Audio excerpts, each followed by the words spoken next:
پونے 3 سال گزرنے کے باوجود وزیر اعظم کا حکومت کے ساتھ تجربات کرنے کا شوق پورا نہیں ہو رہا۔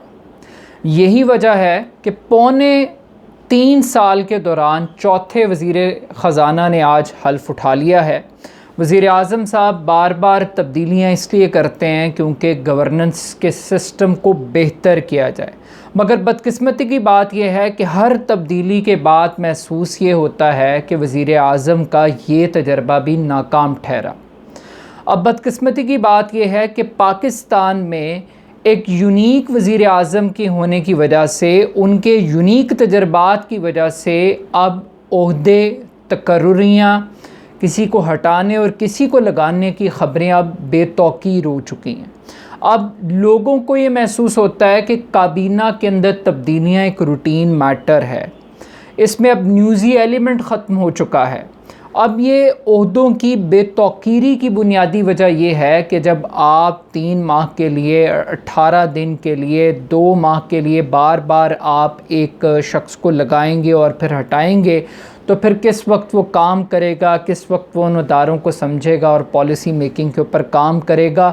یہ وہ بنیادی اعتراضات ہیں جو پرائم منسٹر آف پاکستان قوم کو سمجھانے سے قاصر ہیں کہ اگر ایک وزیر ایک سے زائد مرتبہ ٹیسٹ ہونے کے باوجود وہ ڈیلیور نہیں کر سکا، وہ پرفارمنس اچھی نہیں دے سکا، تو پھر بار بار اس کے محکمے تبدیل کرنے سے اس کی کارکردگی کو کیسے بہتر بنایا جائے گا؟ کیوں پرائم منسٹر آف پاکستان ایک اچھی قابل ٹیم بنانے میں ناکام ہے؟ نا تجربہ کاری بنیادی وجہ ہے، سلیکشن کرائٹیریے میں پرابلم ہے، یہ پرائم منسٹر صاحب ابھی تک حکومت کے سٹرکچر کو سمجھ ہی نہیں سکے۔ یہ وہ بنیادی سوالات ہیں جو بار بار اٹھائے جا رہے ہیں۔ اب شوکت ترین صاحب کو وزارت خزانہ کا قلمدان دیا گیا ہے۔ بہت سارے لوگوں کو یہ سمجھنا ضروری ہے کہ آخر شوکت ترین صاحب ہی کیوں تحریک انصاف کی حکومت کو پیپلز پارٹی کے دور میں جو وزارت خزانہ جن صاحب کے پاس تھی ان کو لگانا پڑا، اور اس سے پہلے عبدالحفیظ شیخ صاحب بھی پیپلز پارٹی کی حکومت کا پارٹ رہے۔ اور اگر یہ اتنے ہی اچھے اکنامک، اتنے اچھے ہی فائنینشیل ایڈوائزرز یا فائنینشیل مینیجرز ہیں، تو پھر ان شخصیات نے پیپلز پارٹی کے دور کے اندر معیشت کو مستحکم کیوں نہیں کیا؟ کیوں یہ ماضی کی حکومتوں کے دوران جن کو عمران خان صاحب بلیک لسٹ کرتے رہے ہیں کہ پیپلز پارٹی کا دور ایک قرضوں میں اضافوں کا دور تھا، کرپشن میں اضافے کا دور تھا، مہنگائی کے اندر، بے روزگاری کے اندر اضافے کا دور تھا،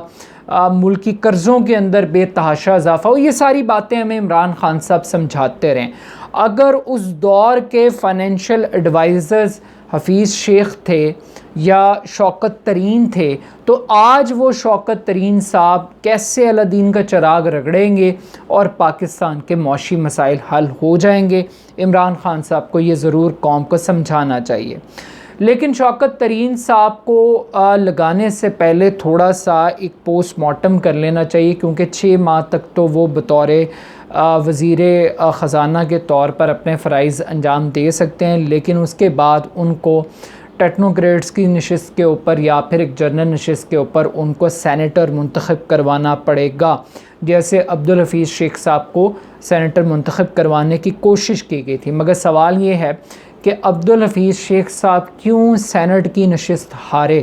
اس کے پیچھے بنیادی وجہ کیا تھی؟ کیا شوکت ترین کو عمران خان صاحب پی ٹی آئی فیس بنانے میں کامیاب ہو جائیں گے؟ کیونکہ عبدالحفیظ شیخ صاحب کو تو نہیں کر سکے۔ اب حفیظ شیخ صاحب کو سینٹ الیکشن کا غصہ تھا، ان کی شکست کا غصہ تھا، یا پھر کیونکہ پریکٹیکلی تو یہ بتایا گیا چونکہ وہ مہنگائی کو قابو نہیں کر سکے، اس وجہ سے ان کو وزارت خزانہ کے عہدے سے ہٹایا گیا۔ لیکن دلچسپ بات یہ ہے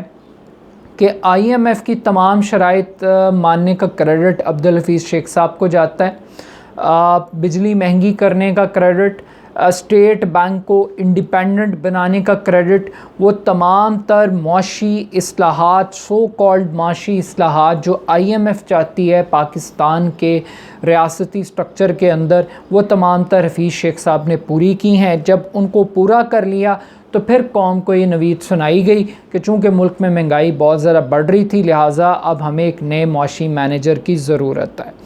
لیکن یہاں پہ اسد عمر بھی نہیں چل سکے، حماد اظہر بھی نہیں چل سکے، حفیظ شیخ بھی نہیں چل سکے۔ اب شوکت ترین صاحب کتنے دن کاٹیں گے یہ تو آنے والا وقت ہی بتائے گا۔ مگر شوکت ترین صاحب ہیں کون، ان کا تجربہ کیا ہے، وہ کیا کرتے رہے، یہ تھوڑا سا بیک گراؤنڈ میں آپ کے ساتھ جتنا میں نے اسٹڈی کیا، جو انفارمیشن مجھے ملی وہ میں آپ کے ساتھ ضرور شیئر کرنا چاہتا ہوں۔ شوکت ترین صاحب بنیادی طور پر ان کا تعلق ملتان سے ہے، ملتان میں پیدا ہوئے، جہانگیر ترین صاحب کے قریبی عزیز ہیں، اومنی گروپ کے ساتھ بھی ان کا قریبی تعلق ہے، رشتہ داری ہے، اور اس کے ساتھ ساتھ یہ ایک بینکر ہیں اور انہوں نے 22 سال سٹی بینک کے اندر جاب کی ہے۔ بطور ٹرینی مینیجر انہوں نے اپنے کریئر کا ٹریننگ کے طور پہ آغاز کیا اور پھر یہ تھائی لینڈ میں سٹی بینک کے بطور پریزیڈنٹ یہ ریٹائر ہوئے۔ اس کے بعد یہ دونوں ادوار کے اندر مسلم لیگ نون اور پیپلز پارٹی کے دور حکومت کے اندر یہ مختلف حکومتوں کا یہ حصہ رہے۔ میاں نواز شریف صاحب ان کو 1997 میں پاکستان لے کر آئے اور ان کو حبیب بینک کی ری اسٹرکچرنگ کا ٹارگٹ دیا گیا اور اس ٹارگٹ کو انہوں نے بڑی کامیابی کے ساتھ میٹ کیا۔ اس کے بعد پیپلز پارٹی کے دور حکومت میں ان کو بطور مشیر خزانہ لے کر آئے 2008 میں، اور اس کے بعد پھر ان کو ٹیکنوکریٹس کی نشست کے اوپر سینیٹر بنوایا گیا۔ سینیٹر بننے کے بعد پھر یہ وزیر خزانہ کے طور پہ انہوں نے کام کیا اور یہ 2010 تک وزیر خزانہ کے عہدے پر رہے،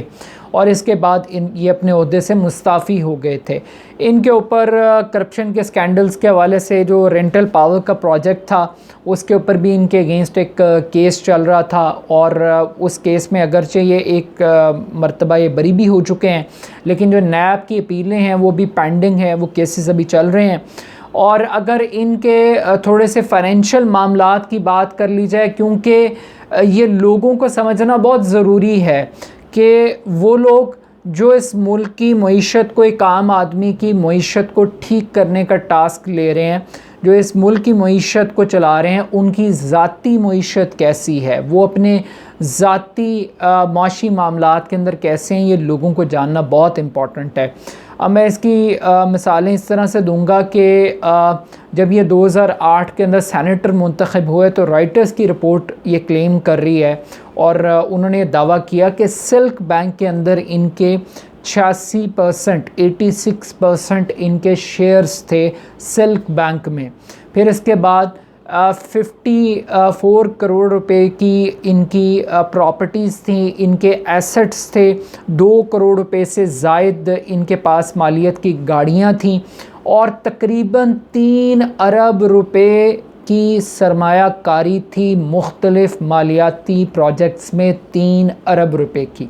اور یہ امیر ترین سینیٹر تھے۔ یہ میں باتیں آپ کو بتا رہا ہوں 2008 سے 2010 کے دوران، تو اس میں یقیناً اضافہ ہوا ہوگا کیونکہ ہر کاروباری بندے کے مال میں اضافہ ہوتا ہے، یہ ہم جانتے ہیں، غریب ہی گھاٹے میں جاتا ہے۔ تو شوکت ترین صاحب نے فائنینشلی بڑے ویل آف آدمی ہیں، ایک اچھے آدمی ہیں، ایک ہارڈ ورکنگ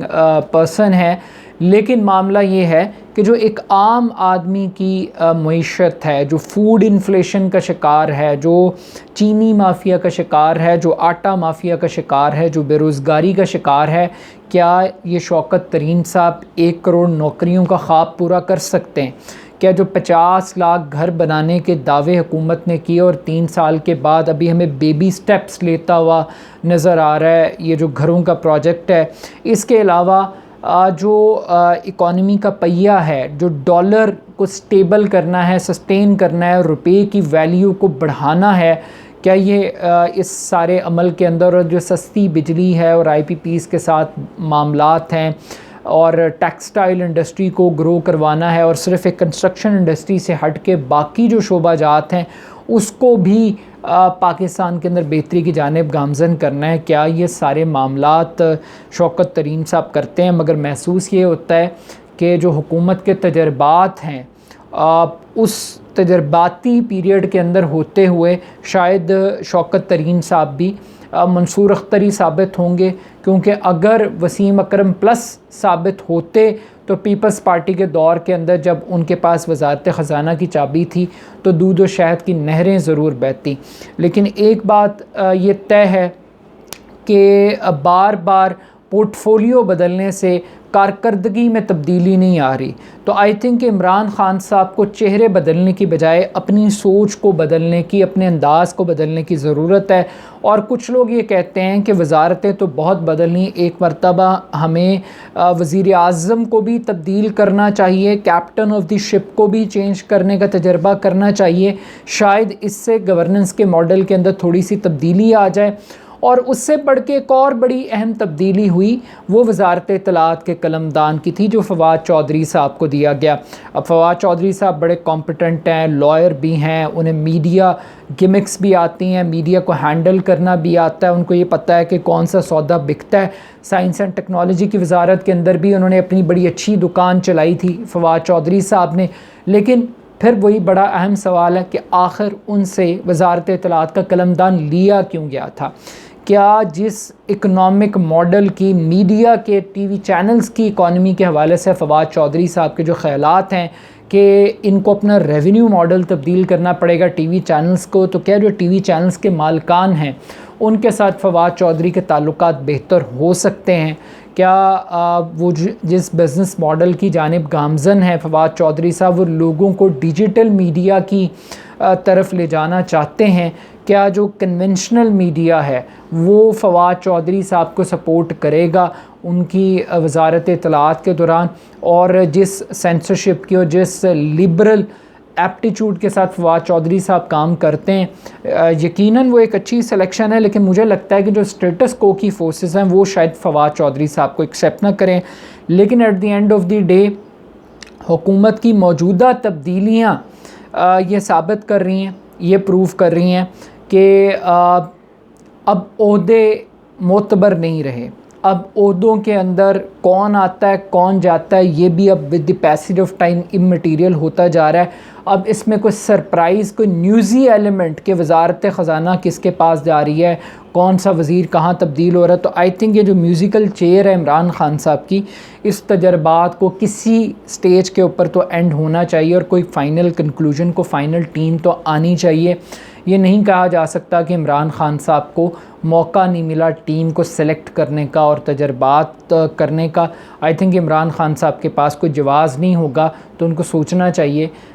کہ وہ بار بار جو فیصلے تبدیل کر رہے ہیں وہ ان کی انتظامی صلاحیت اور اہلیت کے اوپر بہت بڑے سوالات اٹھا رہے ہیں. بہت شکریہ.